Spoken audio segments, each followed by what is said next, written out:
নমস্কার বন্ধুরা, কেসি কিচেনে সবাইকে স্বাগত। আজ আমি নিয়ে এসেছি ঝিঙের একটা রেসিপি। এই ধরনের ঝিঙের রেসিপি কিন্তু ভাত, রুটি, পরোটা সব জিনিসের সঙ্গেই খেতে ভীষণভাবে ভালো লাগে। চলো দেখে নিই আমি কিভাবে বানাচ্ছি। দেখো, 4টে ঝিঙেকে নিয়েছি, নিয়ে আমি খোসাটা ছাড়িয়ে ভালো করে মুখ দুটো দিকই কেটে ফেলে দিলাম। ফেলে দিয়ে আমি একটা গ্রেটার নিয়ে সমস্ত ঝিঙেগুলোকে গ্রেট করে নেবো প্রথমে। দেখো, আমি সবগুলো গ্রেট করে নিয়েছি, আর যেগুলো আমার একটু মোটা মোটা বেরিয়েছে সেগুলো কিন্তু আমি সরিয়ে দিচ্ছি। গ্রেট করে নিয়েছি। তারপর দেখো, এইদিকে কিছুটা আমি মুগ ডাল ভিজিয়ে রেখেছি 2 ঘন্টা আগে। সেই ডালটা আমার ভিজে গেছে। ভিজে যাওয়ার পরে দেখো, আমি শুকনো করে এটাকে ডালটা পেস্ট করে নেব। একটা মিক্সি জারের মধ্যে সমস্ত ডালগুলো তুলে দিলাম। তুলে দেওয়ার পরে দেখো, 2 টুকরো আদা আর 2টো কাঁচা লঙ্কা দিয়ে আমি খুব ভালো করে পেস্ট করে নিলাম। পেস্টটা কিন্তু একদম ফাইন পেস্ট হবে না, অনেকটাই পেস্ট হয়ে যাবে, প্রায় 90 ভাগ ওটাকে আমি পেস্ট করে নিলাম। করে নেবার পরে একটা বাটির মধ্যে উঠিয়ে নিলাম। তারপরে এই দিকে যে ঝিঙেগুলো আমি গ্রেট করে রেখেছি, দেখো জলটা চিপে নিংড়ে কিন্তু আমি ওই ডালের উপরে ওই ঝিঙেটা দিয়ে দিলাম। দিয়ে দেওয়ার পরে দেখো, পরিমাণ মতো নুন দিলাম। ছোটো চামচের হাফ চামচ আমি ওর মধ্যে জোয়ান দিয়ে দিলাম, জিরে গুঁড়ো দিলাম, হলুদ দিয়ে দিলাম। দিয়ে দেওয়ার পরে ব্যাটারটা খুব ভালো করে কিন্তু এটাকে মাখিয়ে নিতে হবে। তোমরা মুগ ডাল যদি না দাও তো অন্য কোনো ডাল দিলেও এটা খেতে ওই একই রকমই লাগবে। ছোলার ডাল বা মসুর ডাল, যে কোনো ডাল দিয়ে কিন্তু এই ঝিঙের রেসিপিটা হয়ে যায়। তারপরে দেখো, ওইদিকে আমি একটা কেক টিন নিয়েছি, বা কেক বানানোর ইয়েতে আমি তেল ব্রাশ করে রেখে দিলাম। রেখে দেওয়ার পরে ওই ব্যাটারটার মধ্যেই আমি কিন্তু 1 চামচের মতো ইনো দিয়ে দিলাম। তোমাদের হাতের কাছে যদি ইনো না থাকে তো খাবার সোডা বা বেকিং পাউডারও দিতে পারো, তবে এটা অবশ্যই দিয়েই কিন্তু জিনিসটা। দেখো, আমি ওইটা দিয়ে দেওয়ার পর আরেকটু ভালো করে মাখিয়ে নিলাম। তারপরে আমি ওই বাটিটা যেটা তেল গ্রিস করে রেখেছি সেটার মধ্যেই আমি দিয়ে দিলাম। পুরো ব্যাটারটা আমি বাটিটার মধ্যে ভালো করে ছড়িয়ে দিলাম। এইদিকে একটা কুকারের বডি চড়িয়ে তার মধ্যে গরম জল করতে দিয়ে স্ট্যান্ড দিয়ে আমি ওই বাটিটা দিয়ে দিলাম। প্রায় 15 মিনিটের মতো আমি এটাকে মিডিয়াম আঁচে রেখে দিয়েছিলাম। রেখে দেখো, আমি দেখাচ্ছি, এটা আমার হয়ে গেছে। হয়ে যাবার পর নামিয়ে ঠান্ডা করে নিলাম। ঠান্ডা করে নেবার পরে দেখো, ছুরি দিয়ে সাইডগুলোকে আমি একটু ছাড়িয়ে নিলাম। ছাড়িয়ে নেবার পরে দেখো কত সুন্দরভাবে কেকের মতো জিনিসটা আমার উঠে এসেছে।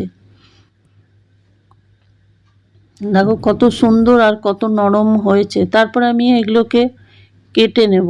তোমরা নানা রকম সাইজের কেটে নিতে পারো, চৌকো করতে পারো বা ডায়মন্ড শেপেও কেটে নিতে পারো, যেটা তোমাদের সুবিধা হবে সেই রকমই তোমরা কেটে নিও। দেখো, আমি একটা কেটে দেখাচ্ছি কত সুন্দর হয়েছে আর কত সফট হয়েছে। এরকম ঝিঙের রেসিপি বা ঝিঙের ধোকার তরকারি তোমরা হয়তো অনেকেই করোনি, বা যদি করেও থাকে তো নানা রকমভাবে করেছো। একদিন এইভাবে আমার মতো ভাপে সেদ্ধ করে বানিয়ে দেখো, খেতে অসম্ভব ভালো লাগে। দেখো, আমি সবগুলো আমার হয়ে গেছে। হয়ে যাবার পরে আমি সবগুলো কেটে নিলাম। কেটে নেওয়ার পরে একটা দেখো মশলা করে নিচ্ছি। কিছুটা আমি জিরে দিয়ে দিয়েছি গোটা, আদা দিয়েছি কিছু একটুখানি 1 ইঞ্চির মতো, আর 2-3টে আমি কাঁচা লঙ্কা ওইদিকে পেস্ট করে রেখে দিলাম। তারপরে এইদিকে গ্যাসের মধ্যে কড়াইটা গরম হয়ে যাওয়ার পর আমি সর্ষের তেল দিয়ে দিলাম। এইটা রান্নাটা আমি সম্পূর্ণ সর্ষের তেলেই বানাবো। তেলটা গরম হয়ে যাওয়ার পর আঁচটা কমিয়ে আমি সমস্ত ধোকাগুলোকে একটুখানি ভেজে নেবো, একটু লাল লাল হওয়া পর্যন্ত ভেজে নেবো। কেন কি, এর মধ্যে ঝিঙে বা মুগ ডাল আছে, তার কাঁচা গন্ধটা চলে যাবে। আমরা এখন ঝিঙের তরকারি খেয়ে বা ঝিঙে পোস্ত খেয়ে খেয়ে একঘেয়েমি খেয়ে আমাদেরও আর খেতে ইচ্ছা করে না। অনেক সময় একই তরকারি মনে হয় একটু ঘুরি ফিরি খাই। সেই জন্য এইভাবে একদিন আমার মতো করে বানিয়ে নাও, দেখো খেতে অসম্ভব ভালো লাগবে। দেখো, আমার এক ব্যাচ হয়ে গেল। হয়ে যাওয়ার পর আরেক ব্যাচ আমি কড়াইয়ের মধ্যে দিয়ে খুব ভালো করে ভেজে উঠিয়ে নিলাম। তারপরে ওই কড়াইয়ের মধ্যে 1 চামচ সর্ষের তেল দিয়ে 1 চামচ গোটা জিরে, 2টো শুকনো লঙ্কা, একটা এলাচ, 1 ইঞ্চির মতো দারচিনি দিয়ে দিলাম। তারপরে দেখো কিছুটা 1 চামচের মতো আমি ওই তেলের মধ্যে হিংও দিয়ে দিলাম। যেহেতু নিরামিষ তরকারি তার মধ্যে একটু হিং দিলে তরকারির টেস্ট ভীষণভাবে বেড়ে যায়। তারপরে দেখো ওইদিকে যে মশলাটা করে রেখেছি আদা জিরে লঙ্কা, সেটাও আমি 2 চামচের মতো দিয়ে দিলাম, মানে পুরোটাই দিয়ে দিলাম। দিয়ে দেওয়ার পরে একটুখানি নেড়ে চেড়ে বা ভেজে নিলাম। তারপরে একটা মিডিয়াম সাইজের টমেটোকেও আমি পেস্ট করে রেখেছি, সেটাও আমি এটার মধ্যে দিয়ে দিলাম। তোমরা যদি ইচ্ছে করো তো তাহলে তোমরা টমেটোটা কেটেও দিতে পারো। যেহেতু নিরামিষ তরকারি সেই জন্য এটা পেস্ট করে দিলে গ্রেভিটা একটু বেশ মাখো মাখো হয়। তারপরে দেখো টমেটোর পেস্টটা দিয়ে দেওয়ার পরে মিক্সি জারটা ধুয়ে একটু জল দিয়ে দিলাম। দিয়ে দেওয়ার পরে দেখো নুন দিলাম, হলুদ দিলাম, 1 চামচ কাশ্মীরি লঙ্কার গুঁড়ো দিলাম ছোটো চামচের 1/2 চামচ। তারপরে সমস্ত মশলাটাকে আমি খুব ভালো করে কষে নেব। মিনিট 4-5 ধরে দেখো মশলাটা আমি কষে নিলাম, কেন কি এটা বাটা মশলা, একটুখানি ভালো করে কষে না নিলে কিন্তু জিরের কাঁচা গন্ধ এসে যাবে। সেই জন্য লো টু মিডিয়াম আছে সমস্ত মশলাটা আমি খুব ভালো করে কষে নেব।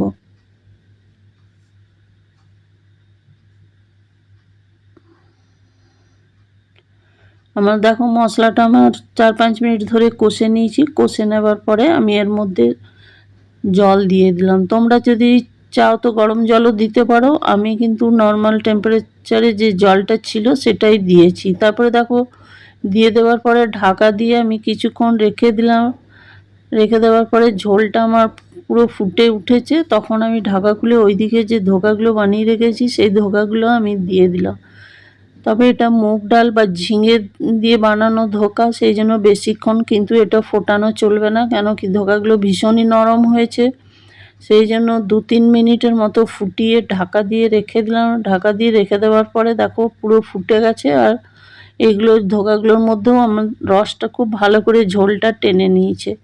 তারপরে দেখো ওর মধ্যে ফুটে যাওয়ার পরে ছোটো চামচের 1 চামচ আমি ঘি দিয়ে দিলাম। ঘিটা দিয়ে আমি আরও একটুখানি কয়েক সেকেন্ড ফুটিয়ে নেবো। ফুটিয়ে নেওয়ার পরে দেখো কিছুটা আমি এর মধ্যে ধনে পাতা ছড়িয়ে দিচ্ছি। এটার মধ্যে ধনে পাতা দিলে কিন্তু তরকারির